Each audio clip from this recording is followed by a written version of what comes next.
جماعت اور فقہ حنفی سے متعلقہ مسائل کے ساتھ ایک دفعہ پھر آپ کی خدمت میں حاضری کا شرف حاصل ہے۔ کچھ اور کویسچن ہیں۔ ایک کویسچن پوچھا تھا کہ جب پیچھے کوئی بھی مقتدی نہ ہو، اکیلا امام بیچارہ مسجد میں موجود ہے، تو وہ جہری نماز کو جہر سے پڑھے گا یا آہستہ، اور اگر وہ جہر کرتا ہے تو جائز ہے یا نہیں ہے؟ اور انہوں نے ایک ویڈیو بھی بھیجی، اب پتہ نہیں کہ اے آئی ٹول سے فیک بنائی تھی کہ نہیں، کیونکہ جب امامت اکیلا کر رہا ہے، ویڈیو بنانے والا کون تھا؟ تو یہ ڈرامہ بھی ہو سکتا ہے، لیکن مجھے ویڈیو بھی بھیجی ہے۔ بہرحال تو خلاصہ کلام یہ ہے کہ اگر کوئی بھی مقتدی نہ ہو، امام اکیلا پڑھ رہا ہے، تو اب وہ امام نہیں ہے، وہ اکیلا منفرد کے حکم میں ہی ہے، یقینی سی بات ہے۔ جب کوئی پیچھے ہوتا ہے تو جہر واجب ہوتا ہے۔ اکیلا آدمی نماز پڑھ رہا ہو تو جہری نماز کو چاہے وہ جہر سے پڑھے چاہے آہستہ، دونوں کا اختیار ہے۔ ہاں، چونکہ وہ امام ہے، اگر پیچھے فرض کر لیں کوئی مقتدی آ جاتا ہے تو پھر اس کو جہر سے ہی پڑھنا واجب ہوگا۔ اگر ایک آیت بھی سری طور پہ پڑھ لی جہری نماز کی تو سجدہ سہو واجب ہوگا۔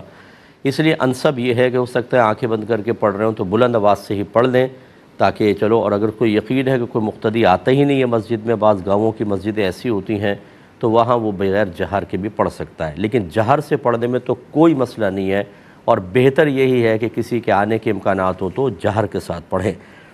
اور اسی لیے میں بار بار اپنے تمام میں بیانات مختلف جگہ کرتا ہوں تو میں گزارش کرتا ہوں کہ خدارہ نماز فرض ہے اور جماعت فقہ حنفی کی روشنی میں واجب ہے، اور ہم فرض اور واجب کے اندر حاضر نہیں ہوتے، اس کی تکمیل ادائیگی کے لیے باقی ہم نے اپنے مستحبات میں بہت زیادہ دیدہ دلیری کے ساتھ شامل ہوتے ہیں۔ نعت خوانیوں میں ساری رات بیٹھتے ہیں، گھر میں کوئی آیت کریمہ کا ختم ہو جائے، تیجے 40ویں، اس میں 2 3 4 گھنٹے ہم لگا دیتے ہیں، جس کو میں ناجائز نہیں کہہ رہا ہوں۔ اگر شریعت کے دائرے میں رہ کر صحیح نیت کے ساتھ اور تعلیمات علماء کی روشنی میں ادا کیا جائے تو کوئی حرج بھی نہیں ہے، لیکن جو چیز فرض اور واجب ہے اس میں اتنی کوتاہی، کاش ہماری مسجدیں بھری ہوں اور خصوصاً فجر کی نماز کے اندر تل دھرنے کی جگہ نہ ہو۔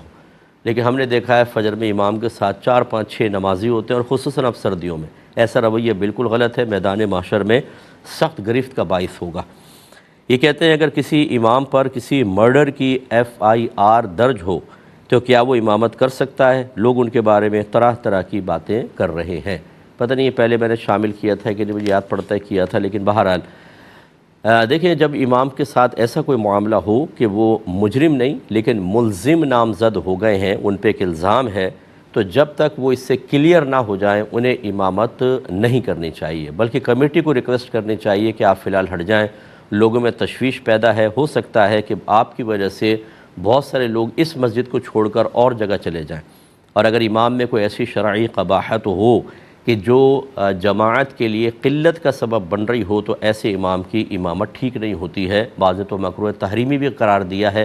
اس لیے امام صاحب کو بھی بغیر برا مانے مصلی چھوڑ دینا چاہیے جب تک کہ کلیئر نہ ہو جائیں کوئی اور امامت کرے۔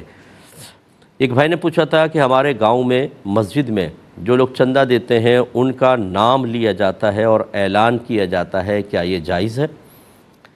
دیکھیں، اعلان کرنے کا مقصد کیا ہے؟ بعض اوقات لوگ مسجدوں میں چندہ نہیں دے رہے ہوتے تو مؤذن صاحب مائک کھول لیتے ہیں، گاؤں میں میں نے یہی دیکھا ہے، اور وہ مائک پہ کہتے ہیں مسجد کے لیے چندہ دو، پھر ایک بچہ لاتا ہے، بولتے تمہارے ابا کا نام کیا ہے؟ کہتے ہیں عبداللہ، کہتے ہیں عبداللہ صاحب کے گھر سے 50 روپے آئے ہیں، ماشاءاللہ اللہ ان کو نعمتیں دے، حج کرائے، اور یہ اب وہ ترغیب ملتی ہے اور لوگ جھوک در جھوک آتے ہیں۔ تو خلاصہ کلام یہ ہے کہ اگر اس طرح کی کوئی حکمت شامل ہو تو بلند آواز سے نام لینے میں حرج بھی نہیں ہے، لیکن دینے والے کو یاد رکھیں اس کی یہی خواہش ہونی چاہیے کہ میرا نام بالکل نہ لیا جائے۔ پھر اگر وہ لوگ کسی صحیح مصلحت کی بنا پر لیں تو یہ ریا کے اندر شامل نہیں ہوگا، لیکن اگر گھر والے ہی کہیں کہ ہمارا مائک پہ نام لیا جائے اور پھر پیسے دیے تو اس کا مطلب ہے اللہ کی رضا ہوگی شامل، لیکن ساتھ ساتھ اپنا نام اور ایک حفظ نفس، ذرا لوگوں کو مروب اور متاثر کرنا، چونکہ یہ مقاصد بھی شامل ہو گئے تو اس کو ریائے مخلوط کہتے ہیں کہ اگر اللہ کی رضا بھی ہے اور یہ بھی، تو تھوڑا بہت ثواب اور اس کے وجہ سے گناہ بھی ہوگا اور عذاب بھی ہے۔ اور اگر یہ صورتحال ہے کہ اگر یہ مائک پہ اعلان نہ ہوتا تو چندہ نہ دیتے، اب اس لیے چندہ دے رہے ہیں کہ پڑوسی نے دیا، اس کا نام آ گیا اور ہمارا نہیں آئے تو بھیج دیا، تو یاد رکھیں ایک نقطہ بھی ثواب نہیں ملے گا، بلکہ اس پر آخرت میں سخت گرفت اور عذاب ہوگا۔ اس لیے اگر آپ یہ پہیلی کسی سے پوچھنا چاہیں تو پوچھ سکتے ہیں کہ کون شخص ایسا ہے جو صدقہ کرنے کے باوجود بھی جہنم میں جائے گا وہ یہ ہے جو ریاکارانہ اداکاری کے طور پر صرف دکھاوے کے لیے پیسہ خرچ کرتا ہے، اس کو ایک ذرہ برابر ثواب نہیں ملے گا اور جہنم کا داخلہ اس کے لیے آسان ہو سکتا ہے۔ پہلے کال لیتے ہیں پھر انشاءاللہ اگلے سوالات۔ السلام علیکم۔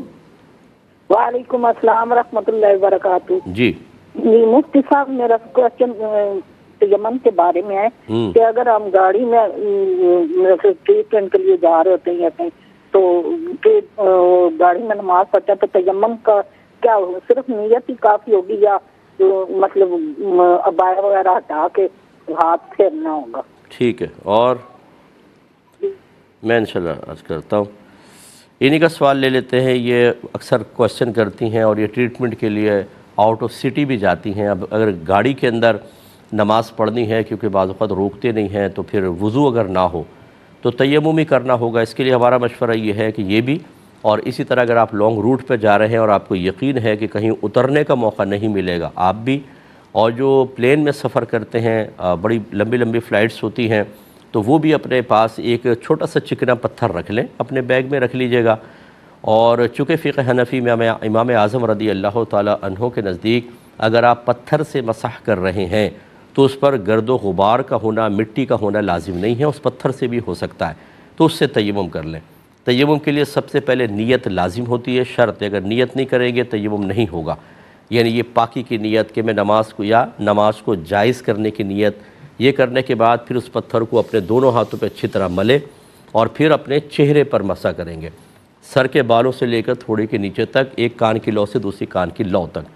پانی میں تو یہ ہوتا ہے کہ آپ ڈالتے ہیں تو وہ خود اپنی جگہ بنا کے ہر جگہ پہنچ جاتا ہے، لیکن جب آپ مسح کریں گے تو لازم بات ہے کہ آپ کو قصداً اپنا ہاتھ وہاں پہنچانا ہوگا، تو اچھی طرح نتنوں کے یہاں، ہونٹوں کے اوپر ہاتھ پھیریں، پورے کوئی جگہ رہ نہ جائے تو مسح کرنا ہوگا۔ اس سے آپ کے اس سوال کا جواب ہو گیا کہ عبایا ہٹائے بغیر خالی نیت کر لیں تیمم ہو جائے گا، ایسے نہیں ہوگا، آپ کو چہرے پہ پورا مسح کرنا ہوگا۔ جب مسح کمپلیٹ ہو جائے پھر دوبارہ اس کو ہاتھ پر ملے، پھر الٹے ہاتھ سے سیدھے اس طرح پیچھے پورے ہاتھ پہ پھیر کر لائیں اور اس طرح پورے کوہنی تک مسح ہوگا، اور سیدھے ہاتھ سے اسی طریقے سے اس کی کوہنی سمیت مسح۔ بس یہ دو فرض ہوتے ہیں اور نیت اس میں لازم ہوتی ہے۔ اس کے بعد آپ نماز پڑھ سکتی ہیں، لیکن صرف نیت کرنے سے یا خدا نخواستہ اگر آپ نے عبایا کے اوپر ہی خالی ہاتھ پھیر لیا، اس سے آپ کا مسح بالکل بھی نہیں ہوگا، یہ ذہن میں رکھیں۔ ایک اور کالر ہے۔ السلام علیکم۔ وعلیکم السلام جی بھائی ورحمۃ اللہ وبرکاتہ۔ جی فرمائیے۔ جی مسئلہ میرا آپ سے سوال یہ تھا کہ میت کو قبر کے اندر دفن کرنے سے پہلے کیا ہم قبر کے اندر بیٹھ کر قرآن کی تلاوت کر سکتے ہیں؟ کس نیت کے ساتھ؟ ثواب کی نیت سے یا برکت کی نیت کے ساتھ؟ چلے بتاؤ۔ اور دوسرا سوال یہ تھا کہ قبر کے اندر قرآن پاک رکھنا جائز ہے؟ ٹھیک ہے، اور جی، اور آخری سوال یہ تھا کہ قرآن کے اندر جس طرح سورۃ الکافرون کے اندر ہم ایک لفظ پڑھتے ہیں ولا انا کافر ما عبدتم، تو یہاں پر یہ ولا انا عابد کافر نہیں ہے، ورنہ تو میں کافر ہوں تو معاذ اللہ کفر ہو جائے گا۔ جی وہ تھوڑا سا وہ جی کوئی بات تو نہیں۔ یہاں پر اس طرح کا جو لفظ ہے اس کو کہیں پر جو ہے وہ ہم کھینچ کر پڑھتے ہیں، انا کو کہیں پر نہیں کھینچا جاتا، جی تو اس کی تھوڑا سی بارے میں وضاحت فرما دیں۔ اچھا چلے میں بتاتا ہوں۔ پہلا یہ کہ میت کے کو قبر میں اتارنے سے پہلے کوئی شخص قبر میں اتر کے اگر تلاوت کرے تو کیا حکم شرع ہے؟ دیکھیں، یہ کوئی سنت نہیں ہے، نہ یہ کوئی مطالبہ شرع ہے، آپ کا ایک اپنا حسن عقیدت ہے کہ اگر ہم قبر میں اتر کے کریں گے تو اللہ تعالیٰ کی رحمت برکتیں نازل ہوں گی، مردے کو اس کا نفع پہنچے گا، یہ آپ حسن ظن قائم کر سکتے ہیں۔ لیکن جب کسی چیز کے بارے میں قرآن و حدیث سے واضح صراحت نہ ہو تو کوئی یقینی اور حتمی فیصلہ نہیں کر سکتے ہیں۔ آپ بالکل اتر کے پڑھنا چاہیں پڑھیں، در و دیوار گواہ ہوں گے، اللہ کی رحمتیں برکتیں نازل ہوں گی، حسن ظن قائم کر سکتے ہیں کہ ان برکتوں سے اللہ تعالیٰ مردے کے لیے آسانی پیدا کر دے گا، لیکن کوئی کنفرم ایسی چیز نہیں ہے، لہٰذا آپ اندر نہ بھی اتریں، مردے کو ویسی دفنا کے باہر سے سال ثواب کر دیں، اس کی قبر انشاءاللہ نور سے منور ہوگی، جیسے کہ حدیثوں میں آیا۔ نئی چیز کوئی بھی اپنے پاس سے اگر آپ ایجاد کرتے ہیں تو اس کے ثواب اپنی طرف سے کوئی متعین نہ کریں، اور وہ خلاف شرع نہیں ہونی چاہیے، علماء سے اجازت لے کے کر لیں، جیسے قبر میں قرآن پڑھنا منع نہیں ہے لیکن سنت وغیرہ سے ثابت بھی نہیں ہے۔ تو ہمارے یہاں یہی ہوتا ہے کہ جب ہم ایک نئے کام کو ایجاد کرتے ہیں، اب کچھ لوگ آپ کو دیکھیں گے پہلے اترے ہوئے پھر وہ بھی اترنا شروع کریں گے، اور یہ ایک نئی چیز مارز وجود میں آ جاتی ہے، پھر پہلے والے کی نیت کا کسی کو نہیں پتہ ہوتا کہ کیوں اترا ہے، اب وہ نئی نئی نیتیں بنا لیتے ہیں۔ ابھی کئی سوال اس طرح کے آنے والے ہیں جو میں آپ کو بتاؤں گا کہ لوگ سن کر خود ہی کر کے اور لوگوں میں پھر عام بھی کرنا شروع کر دیتے ہیں، اور اسی سے سنت کے بجائے بدعت کو رواج ملتا ہے، وہ عام ہو جاتی ہے اور شروع کرنے والا گناہگار ہوتا ہے۔ تو اس لیے خدا نہ خواستہ آپ گناہگار تو نہیں ہوں گے، لیکن ایسا کوئی بھی نیا کام کرنے سے پہلے ذرا علماء سے رجوع کریں اور پھر اس کو عمل میں لائیں۔ تو کر سکتے ہیں، لیکن میرا مشورہ یہ ہے کہ ایسی جب لوگ نہ ہوں آپ پہلے جا کے کر لیں، چلا جائے گا۔ لوگوں کے سامنے تکلفاً اترنا، بھائی قرآن پڑھ رہے ہیں، مردہ رکھا ہوا ہے، سب بیٹھے ہوئے ہیں، بھائی قرآن پڑھ رہے ہیں ابھی۔ اب جتنے بچے دیکھ رہے ہوں گے دوسرے لوگ کہیں گے یہ بھی کوئی مذہب کا حصہ ہوگا، بس وہاں آپ نے بدعت ایجاد کر دی، چاہے آپ کا اچھا قصد و ارادہ تھا، اس کے بعد آپ دیکھیں پورے قبرستان میں یہ چیز شروع ہو جائے گی اور لوگ بھی ایسا کریں گے۔ اس سے خرابی پیدا ہوتی ہے کہ اصل دین سے ہٹتے جاتے ہیں اور نئی نئی چیزیں ہمارے ہاں رواج پاتی رہتی ہیں، جو میرے خیال میں قطعاً مناسب نہیں ہے۔ ایک انہوں نے کہا کہ کیا قبر میں قرآن رکھنا جائز ہے؟ جی بالکل نہ رکھیں، اس میں قرآن کی بے حرمتی ہے۔ قرآن پاک پڑھنے کے لیے نازل کیا گیا ہے، نہ کہ قبروں کے اندر رکھنے کے لیے تاکہ مردوں کو نفع پہنچے۔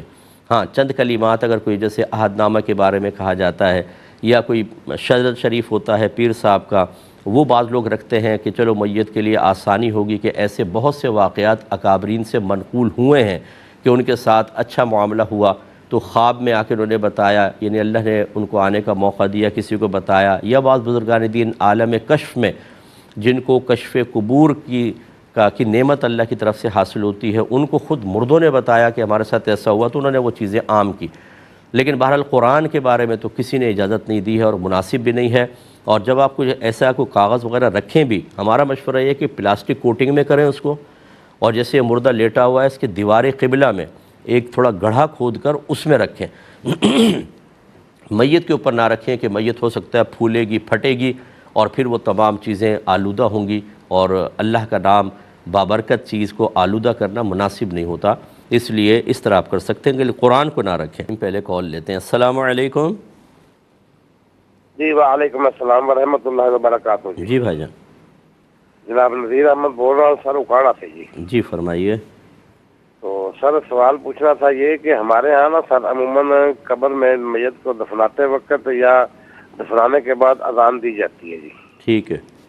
تو سر پوچھنا یہ تھا کہ اگر اذان دینی ہوتی ہے تو دفناتے وقت دی جاتی ہے یا دفنانے کے بعد دی جاتی ہے یا کہ نہیں دینی چاہیے؟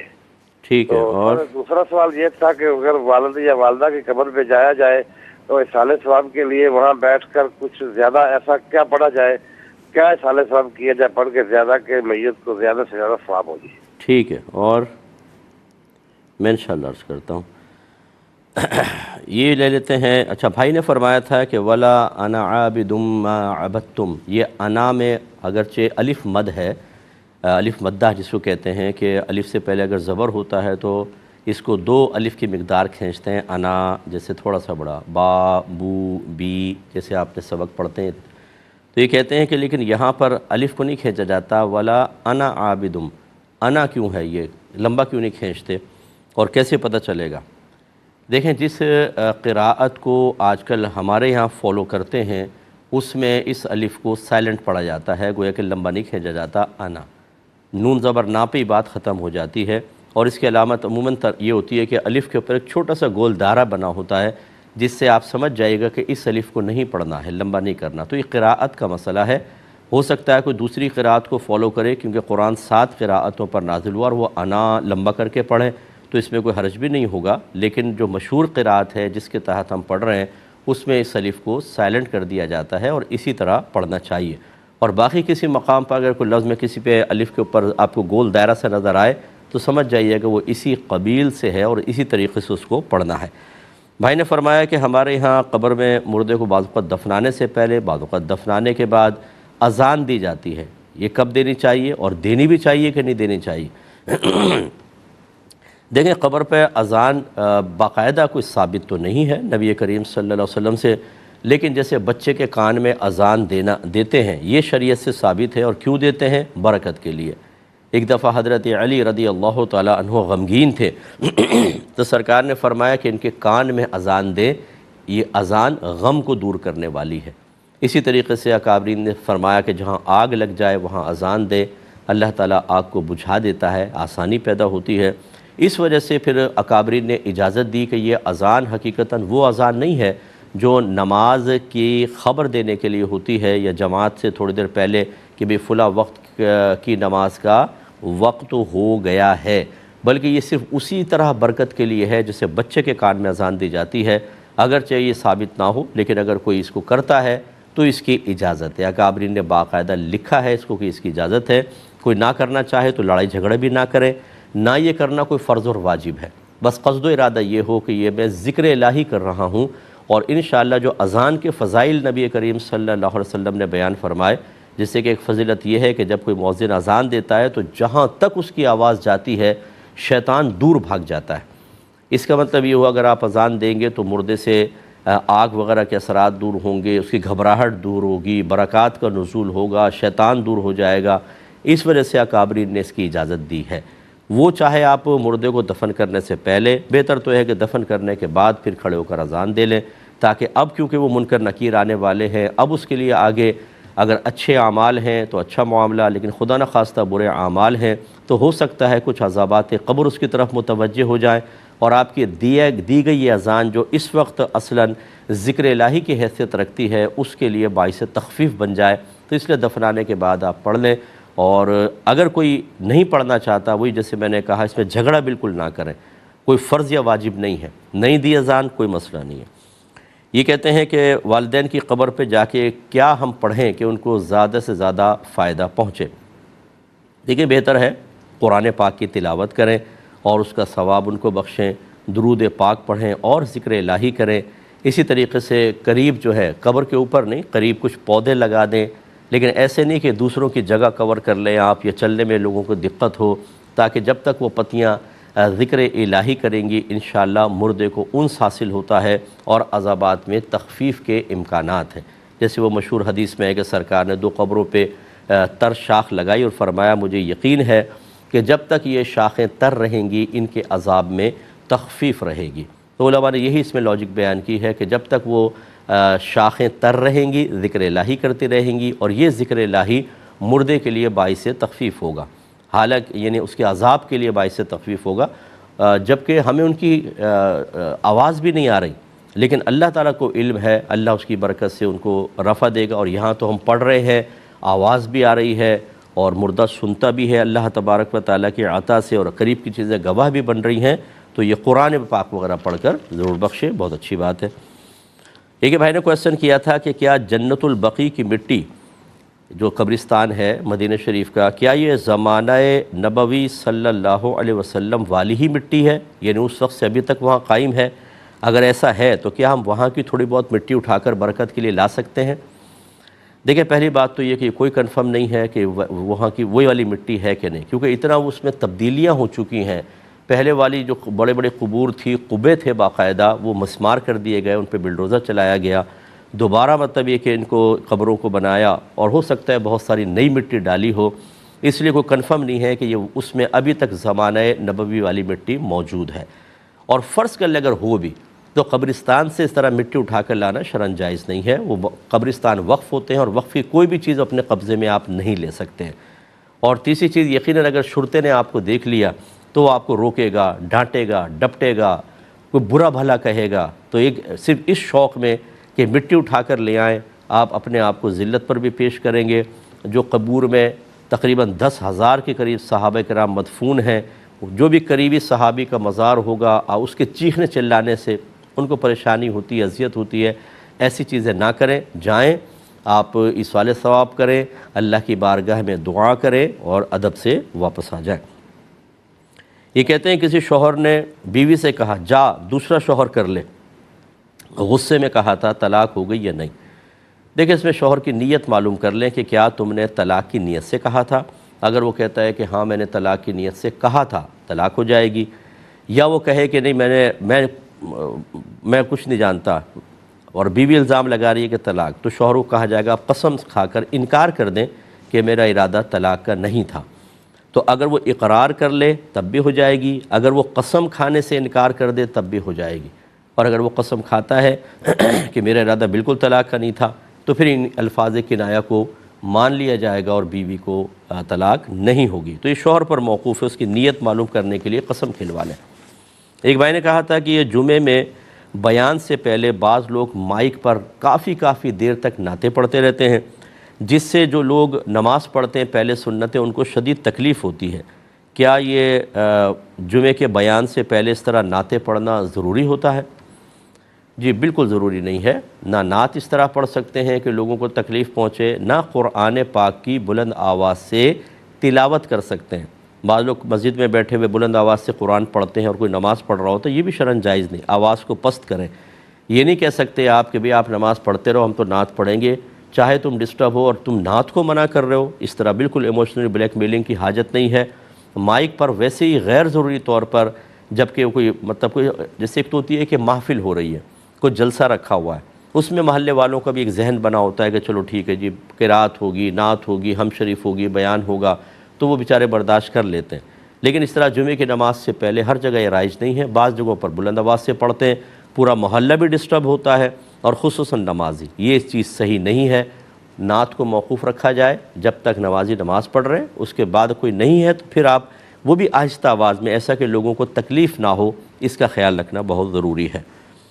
ایک بھائی نے پوچھا ہے کہ نفس کی نفی کیا چیز ہے؟ بعض لوگ کہتے ہیں نفس کی نفی کرو۔ کسی نے کہا کہ جسے کوئی غم نہ ہو یا جسے نفس کی نفی سیکھنی ہو وہ بکری پال لے، کیا یہ صحیح ہے؟ دیکھیں، نفس کی نفی سے مراد نفس کی مخالفت ہے، اور نفس کی مخالفت کا مطلب اس کی خواہشات کا رد کرنا ہے۔ نفس کی خواہش تین طریقے سے ہوتی ہے یا تین طرح کی ہوتی ہے۔ ایک تو نیک خواہش، وہ آپ کو نیکی کا کام بولے گا، تو آدمی کہتا ہے نفس کیسے نیکی کا حکم دے رہا ہے؟ اس میں اس کی چال ہوتی ہے کہ وہ کسی بڑے نیک عمل کے مقابلے میں چھوٹے نیک عمل پر آپ کو لا رہا ہوتا ہے۔ جیسے آپ چاہیں کہ تازہ وضو کر کے 2 رکعت نماز پڑھوں، تو آپ کو اندر سے مشورہ ملے گا چھوڑو درود پاک پڑھ لیتے ہیں، کتنا باعث فضیلت ہے، اور اس میں مشقت بھی نہیں، وضو بھی ضروری نہیں۔ اب یہ بھی ہے، یہ بھی افضل ہے، لیکن اس میں تھی مشقت، تو نفس چاہتا ہے اس میں آ جائے۔ جب اس طرح کا کوئی مشورہ اندر سے ملتا ہے کہ ایک بڑے نیک عمل کے مقابلے میں کسی چھوٹے نیک عمل کی طرف یا کم مشقت والے کی طرف لانے کی دعوت مل رہی ہے، تو سمجھ جائیے گا نفس یا شیطان کی طرف سے، اس کی مخالفت کریں، اور مخالفت کا طریقہ یہ ہوگا کہ دونوں ہی عمل کریں، اس کو بولیں یہ بھی کروں گا اور یہ بھی کروں گا۔ دوسری اس کی خواہشات حرام ہوتی ہیں، گناہ کی خواہش دیگر، اس کی تو نفی کرنا، مخالفت کرنا فرض ہے۔ اور تیسری ہوتی ہے مباح خواہشات، نہ گناہ نہ ثواب، آپ بیٹھے رہیں دل چاہے ٹھنڈا پانی پی لوں، چائے پی لوں، انگور کا رس پی لوں، کوئی ریڑھی نظر آئی اس پہ چھولے بک رہے ہیں تو چلو چھولے کھا لیتا ہوں، یہ جو اندر کی خواہشات ہیں یہ نفس کی مباح خواہشات ہیں، ان کی بھی مخالفت کرنی چاہیے، لیکن کوئی یہ فرض یا واجب نہیں ہے ان کی مخالفت کرنا، لیکن یہ کوشش کرنی چاہیے کہ حتی الامکان اس کو بھی رد کریں، کیونکہ نفس کی مثال ایک بچے کی سی ہے، جب آپ بچے کی ایک ضد پوری کر دیتے ہیں وہ دوسری کروائے گا، دوسری پوری کریں گے تیسری کروائے گا، اور جب وہ اپنی بات منوانے کا عادی ہو جائے پھر آپ اللہ کا واسطہ دیں یا رسول کا، وہ کہنا نہیں مانے گا۔ یہ نفس ہوتا ہے کہ آپ نے ایک مباح خواہش پوری کر دی، اس نے کہا چائے پلاؤ، حاضر ہیں، گلاب جامن کھلاؤ، حاضر ہیں، شربت پی لو، حاضر ہیں صاحب، بوٹی کھاؤ، بوٹی کھا لی، ہر چیز آپ مان رہے ہیں، اس کے بعد پھر وہ کہتا ہے نماز نہیں پڑھو، تو آپ کے اندر اتنی ہمت باقی نہیں ہوگی کہ آپ مقابلہ کر لیں۔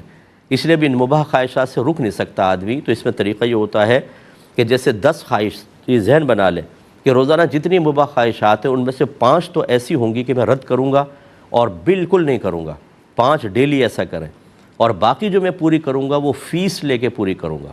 مثلا 5 تو آپ نے رد کر دی، پھر 6ٹھی خواہش بیدار ہوئی ٹھنڈا پانی پینے کی، آپ نے کہا پلاتا ہوں لیکن پہلے 20 دفعہ درود شریف پڑھ، راضی ہو جائے 20 دفعہ درود شریف پڑھیں، پھر یہ آپ پئیں، انشاءاللہ کبھی باطن کے اندر سیاہی پیدا نہیں ہوگی بلکہ نور میں اضافہ ہوگا۔ اور میری کتاب آپ قرب الہی لے لیں، جس میں اس سے زیادہ کہیں تفصیل کے ساتھ نفس، شیطان اور فرشتے کی دعوت کے درمیان تفریق کس طرح قبول کرنی چاہیے، کب نہیں کرنی چاہیے، بڑی تفصیل کے ساتھ دکھا ہے، انشاءاللہ آپ کو نفع ہوگا۔ قرب الہی نام کتاب کا ہے، وہ آپ لے لیجئے گا۔ میں نے پوچھا تھا کہ جنازے کو پھول مالائیں ڈالنا کیسا ہے، یعنی جنازے کے اوپر، اور آیت لکھی ہوئی چادر سے اس کو ڈھانکنا کیسا ہے۔ دیکھیں، اگر تو وہ پھول مالائیں اس انداز سے ڈال رہے ہیں کہ غیر مسلمین کے ساتھ مشابہت ہو رہی ہو، جیسے کہ یہ پڑوسی ملک کا کویسچن ہے کہ جیسے کوئی غیر مسلم ڈالتا ہے، اس طریقے سے آپ ڈالیں کہ لوگ دیکھنے والے یہ سمجھے کہ شاید مرنے والا کافر مرا ہے، اس کے اوپر ایسا ڈال رہے ہیں۔ اگرچہ ذکر الہی سے فرق تو ہو جاتا ہے، لیکن بہرحال اس طرح کی کوئی مشابہت اختیار کرنا منع ہے، اور اگر ایسی مشابہت نہیں ہے تو پھر آپ پھول وغیرہ ڈال سکتے ہیں، جیسے کہ ابھی عرض کیا تھا کہ نبی کریم صلی اللہ علیہ وسلم نے قبر کے اوپر، ان دونوں قبور پر ایک کھجور کی تر شاخ گاڑ دی تھی، اور فرمایا کہ مجھے یقین ہے کہ جب تک یہ تر رہیں گی ان کے عذاب میں تخفیف رہے گی۔ اس کا مطلب ہے کہ وہ علماء نے فرمایا کہ وہ ذکر الہی کر رہی تھیں، ذکر الہی باعث نزول رحمت ہوا، اور وہ نزول رحمت تخفیف عذاب کا سبب بن گیا۔ اس کا مطلب ہے کہ ہم مردے کے ساتھ پر جنازے پہ بھی جیسے پھول پتیاں ڈال دیں، وہ ذکر کریں گی، مردے کو انست حاصل ہوگی، اور یہ عمل باعث نزول رحمت ہو سکتا ہے، اگرچہ کوئی سنت سے ثابت نہیں ہے، لیکن آپ کریں گے تو منع بھی نہیں ہوگا۔ دوسرا یہ کہ جو آیت والی چادر ہے اس کو ڈالنے میں بڑی احتیاط کریں، ہو سکتا ہے کہ کوئی بے وضو آدمی اس پہ ہاتھ لگا دے تو گناہ گار ہوگا، خصوصاً جب قبرستان لے کے جاتے ہیں تو وہ چادر یوں سمیٹ کر پکڑا دی جاتی ہے، اور لینے والے اس کو کہیں پہ بھی ڈال دیتے ہیں، اور یہ ٹھیک نہیں ہوتا۔ واپس لے آتے ہیں لیکن اس ٹائم رکھ دیتے ہیں سائیڈ میں، اس پہ اللہ کا آیت الکرسی لکھی ہوئی ہوتی ہے، کوئی آیت لکھی ہوتی ہے، لوگ اس پہ چڑھ سکتے ہیں، بے وضو ہاتھ لگاتے ہیں۔ اس لیے اس طرح کی چادر ڈالنے سے مردے کے لیے کوئی راحت کا سامان نہیں ہوگا، یہ ذہن میں رکھیں۔ ڈالنا چاہے تو آپ کی مرضی ہے، سادہ کوئی چادر ڈال دے یہ بھی صحیح ہے، لیکن اگر آیت والی بھی ڈالے تو بہرحال پھر اس کی حرمت کا لحاظ رکھیں۔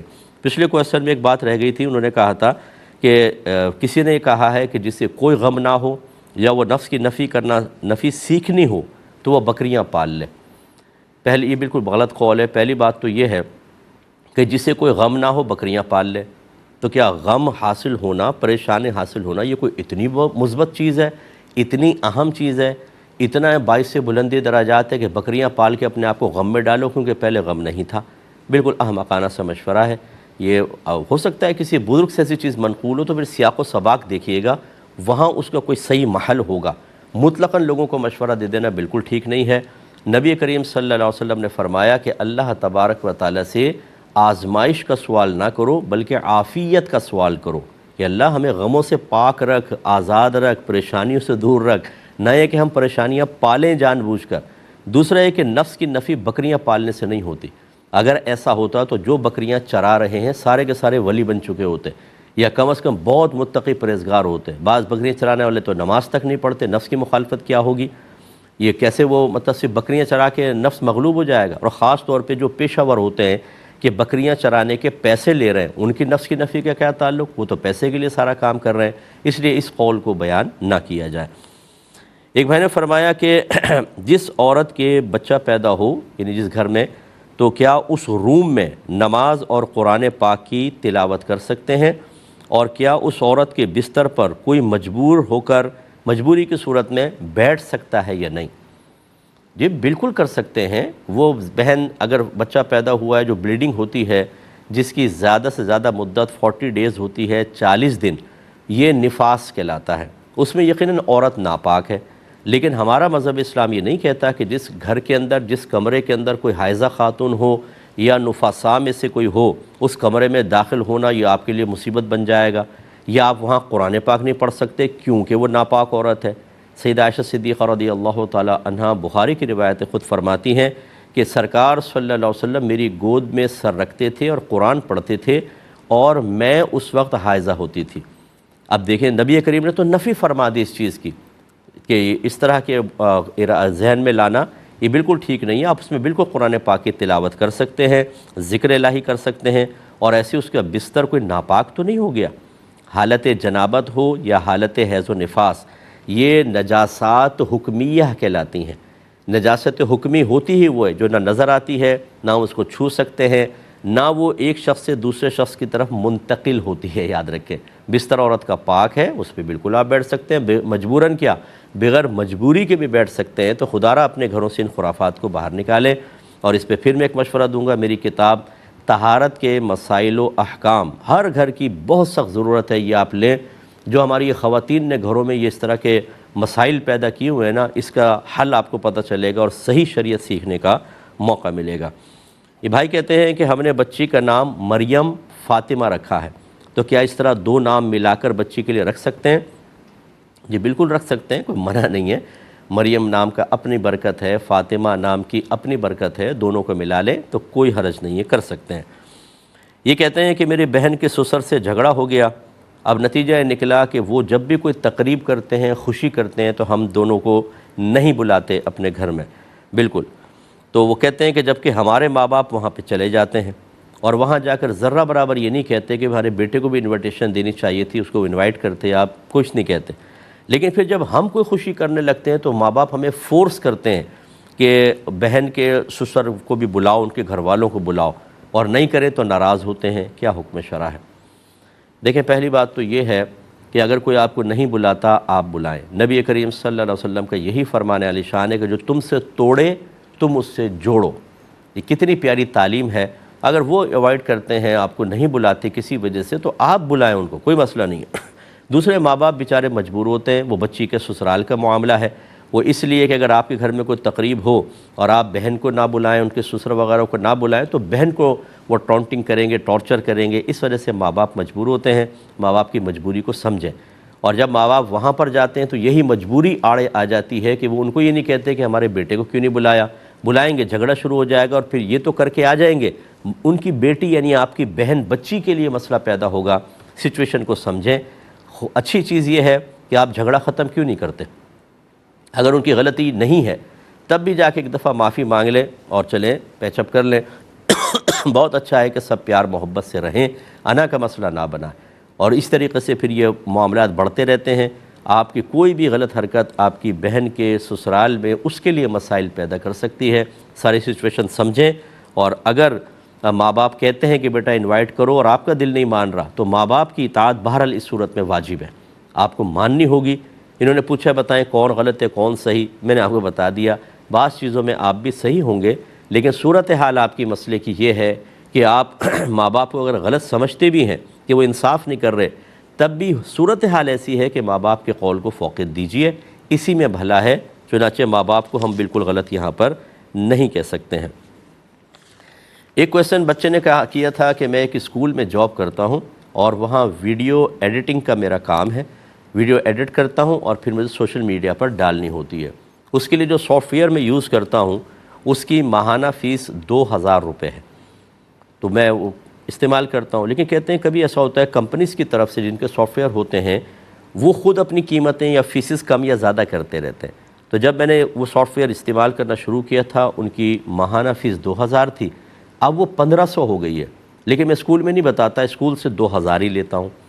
دوسرا انہوں نے کہا کہ اگر ہم ویسے دیکھیں تو سالانہ ان کی فیس 24,000 روپے بنتی ہے، یہ جو سافٹ ویئر کمپنی ہے، لیکن اگر ہم ایک ساتھ پورے سال کا اٹھائیں تو 8,000 کے اندر وہ دے دیتے ہیں، یہ پیکج بنایا ہوا ہے۔ تو اگر میں یہ لے کر اور اسکول سے ہر مہینے کے 2000 کے حساب سے 24,000 لیتا ہوں تو 16,000 مجھے بچیں گے، 8,000 وہاں دوں، یہ 16,000 رکھنا کیسا ہے؟ جتنے بچے اس طرح کے کسی جاب پہ ہیں تو وہ ذرا اچھی طرح اس کے جواب سن لیں کہ یہ آپ کے لیے شرعاً جائز نہیں ہے، کیونکہ کمپنی نے آپ کے اوپر ایک اعتماد کیا ہے، وہ یعنی اسکول نے اعتماد کیا ہے، آپ وہ لوگ اس فیلڈ کے نہیں ہیں، آپ اس فیلڈ کے ہیں۔ انہوں نے آپ کو یہ اجازت دی ہے کہ جتنی بھی قیمت کا سافٹ ویئر ہو یعنی اس کی فیس ہو، آپ ہر مہینے سبسکرپشن اس کی لے سکتے ہیں۔ تو لہٰذا آپ کو دیانتداری سے بتانا چاہیے کہ 1500 ہو گئی ہے 2000 نے، جو 500 آپ زیادہ لے رہے ہیں غلط۔ اور اسی طرح اگر سالانہ فیس ہے اسکول کو آفر کریں کہ آپ سال کا لے لیں، 8000 میں پڑے گا، بہت سستا پڑے گا، یہ اس طرح کر لیں۔ لیکن اگر آپ ایسا نہیں کرتے تو آپ امانت میں خیانت کے مرتکب کہلائیں گے اور گناہ گار بھی ہوں گے۔ اگر اس سے پہلے آپ نے ایسے کوئی پیسے وغیرہ لے لیے تھے، کسی بھی ہیلے بہانے سے اسکول کو واپس کر دیں، کوشش کریں، ورنہ آخرت میں آپ کے لیے وبال ہو سکتا ہے۔ ایک بھائی نے کویسچن کیا تھا کہ بچی کی سلامی ملی تھی، وہ گھر میں رکھی ہوئی تھی لیکن وہ چوری ہو گئی، تو کیا پیرنٹس کو اب بچی کو وہ سلامی کے پیسے دینے ہوں گے یا نہیں؟ دیکھیں، بچی کا مسئلہ ہو یا کسی آس پڑوس کا مسئلہ، آپ کے رشتہ دار کا، جو آپ کے پاس بطور امانت کوئی چیز رکھواتا ہے، اگر آپ نے اس کی ویسے ہی حفاظت کی تھی جیسے اپنے مال کی کرتے ہیں، اس کے باوجود وہ چوری ہو گیا، تو امین پر تاوان نہیں ہوتا، بالکل آپ پہ کوئی تاوان نہیں۔ چنانچہ اگر کوئی آپ کو کہتا ہے آپ کی امانت، بھئی آپ کی امانت چوری ہو گئی، میں نے تو بڑی حفاظت سے رکھی تھی، تو آپ یہ مطالبہ نہیں کر سکتے کہ مجھے اس کی قیمت دو۔ ہاں، یہ ضرور ہو سکتا ہے کہ اطمینان قلب کے لیے آپ اس سے قسم کھلوا لیں، یا آپ قسم کھا لیں کہ یہ چوری ہوئی ہے، آپ نے کوئی چیٹنگ نہیں کی، وہ قسم کھا لے گا تو ٹھیک ہے، بالکل بری ذمہ۔ ہاں، قسم کھانے سے انکار کرے گا تو گڑبڑ ہے۔ اچھا یہ تو ہے کہ جب آپ نے کوئی کوتاہی نہیں کی، اور اگر ایک کوتاہی کی، مثلا ایسے جا کے ٹیبل پہ رکھ دی کوئی چیز، ماسی واسی اٹھا کے لے گئی، یا شادی بیاہ کا گھر ہوتا ہے کوئی بھی اٹھا کے لے گیا، پتہ نہیں چل رہا، اس میں امین کی خطا ظاہر ہو گئی کہ اس نے خود کوتاہی کی ہے، اب اس پر تاوان لازم ہے، جتنی چیز گئی ہے اتنا اس کو پیسہ واپس کرنا ہوگا۔ تو خلاصہ کلام یہ کہ آپ دیکھ لیں کہ بچی کی سلامی کو اگر حفاظت سے رکھا تھا کوئی تاوان نہیں، اور اگر ویسی غفلت تھی، بے پرواہی میں ڈال دیا تھا، تو بالکل آپ کو بچی کو وہ سلامی دینی ہوگی۔ یہ کہتے ہیں کہ بعض اوقات ہم دکان سے گوشت لیتے ہیں بکرے کا یا مرغی کا، شاپر میں ڈال کے لاتے ہیں، اس پر گوشت لگا ہوتا ہے، خون لگا ہوتا ہے، تو کیا وہ خون پاک ہے کہ ناپاک؟ دیکھیں ایک تو ہوتا ہے کہ جب وہ ذبح کرتا ہے سارا خون بہہ جاتا ہے، اس کے بعد وہ گوشت کو رکھ کے کاٹتے ہیں تو تھوڑا بہت اس کے اوپر چکنائی سی اور تھوڑا بلڈ سا ہوتا ہے، اگر تو اس بہتے خون کا حصہ ہے، جیسے مرغی کو کاٹی ہے، وہ مرغی کے اوپر وہ تھوڑا خون لگ گیا، وہ شاپر پہ لگا، وہ تو بہتا ہی خون تھا، ناپاک ہوگا۔ لیکن اگر ایسا نہیں ہے، اس سے بالکل کھال وغیرہ اتار کے صاف کر دی، اس خون کا اثر یہاں تک نہیں ہے، اب وہ مرغی کاٹ کر ڈالتا ہے، اس سے کوئی چکنائی وغیرہ یا کوئی اندر سے جو ہڈیوں میں بلڈ وغیرہ محسوس ہوتا ہے وہ لگا ہوا ہے، وہ بالکل پاک ہے۔ کہ جب آپ ذبح شرعی کر لیتے ہیں تو جو دم مسفوح ہے، بہنے والا خون، وہ ناپاک ہوتا ہے، اور جو گوشت وغیرہ کی ہڈیوں کے ساتھ اندر رہ جاتا ہے وہ بالکل پاک ہوتا ہے، اس میں کوئی مسئلہ نہیں ہے۔ اب چونکہ ہمارے پروگرام کے وقت ختم ہو رہا ہے،